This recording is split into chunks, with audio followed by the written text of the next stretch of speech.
Nowadays, sex is everywhere. Teenagers see it everywhere they go, everywhere they look. And with the internet and social media, they don't stand a chance to not know what's going on about sex.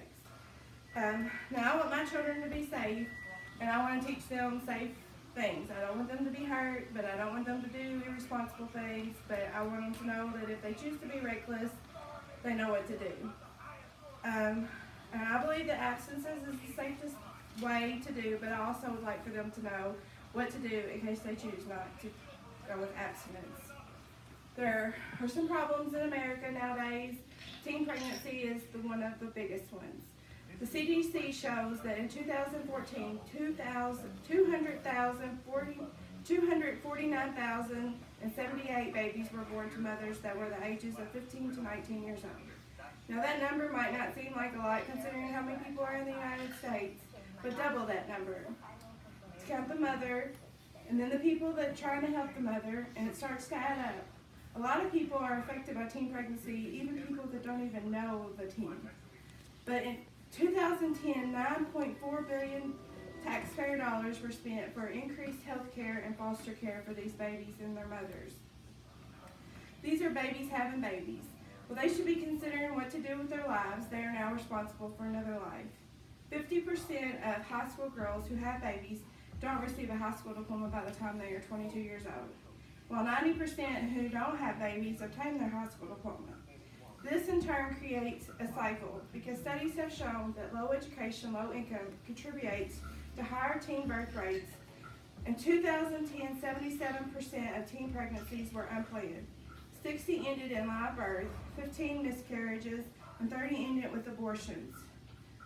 The Department of Health and Human Services said that teen pregnancy is on the decline, but even with the decline, there is still higher than any other developed countries such as Canada and the United Kingdom. Now, when I was 18, I had a son, but I had already graduated high school and I was married. But there have still been struggles, and without the support from my family, we would not be where we are now.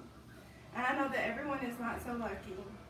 The CDC refers to teen pregnancy as a winnable battle, but they support the implementation of evidence-based teen pregnancy prevention programs. Teenagers need to be able to be teenagers without the stress and responsibility of being parents. We have to educate our children to help with knowing their options and what happens when they make reckless decisions. STDs is another risk of teens being uneducated. The CDC says that the 8 most common STDs are chlamydia, gonorrhea, hepatitis B, herpes, HIV, HPV, syphilis, and trichomonas. The CDC shows that 20 million new cases of STDs each year, and half of those people are between the ages of 15 and 24. Cost of treating these are $16 billion in direct medical costs. The Department of Health and Human Services shows that 80% of males ages 13 through 19 are among the new HIV diagnoses. Some reasons for these is that young women's bodies are more susceptible to STDs. Younger people aren't willing to be honest with healthcare officials about sexual activity, and a lot of young people have more than one partner. There are usually no signs and symptoms for STDs, and if left untreated can cause pelvic inflammatory disease, which can cause infertility and even death. 15% of women who are infertile can attribute to tubal damage caused by a pelvic inflammatory disease, which resulted from an untreated STD. Not being treated for these also increase the risk of contracting HIV. Consistent condom use provides substantial protection against the acquisition of many STDs. Another reason we need to teach our children this. There are people who believe that this type of education is wrong and should be taught at home instead of at schools because of religious beliefs or the beliefs that it will encourage sexual activity. But some kids are not going to get talked to at home because this is a hard subject for parents to talk to with their teenagers.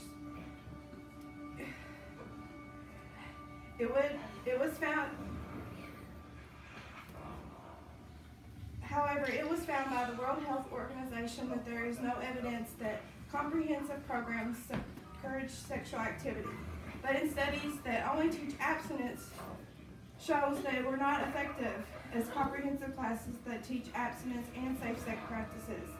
Columbia University studied a group who took a virginity pledge. It showed that 88% of people in the group had sex before they were married, and that the pledge takers were less likely to get STD testing and less likely to use contraceptives. I believe that all high schools should require sex education and give all the information. Abstinence should be taught as the ultimate decision, but should be educated on STDs, signs and symptoms of STDs, and regular screenings, birth control options, and condom use.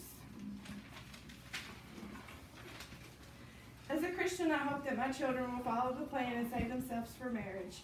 But see, God also gives every person free will to make their own choices, and teenagers aren't known for always making the best choices. We educate in the effects of drugs and alcohol in schools, drinking and driving because of that reason. They don't make very good decisions. So why would we treat our children out of education on how to keep their bodies safe and prevent pregnancy?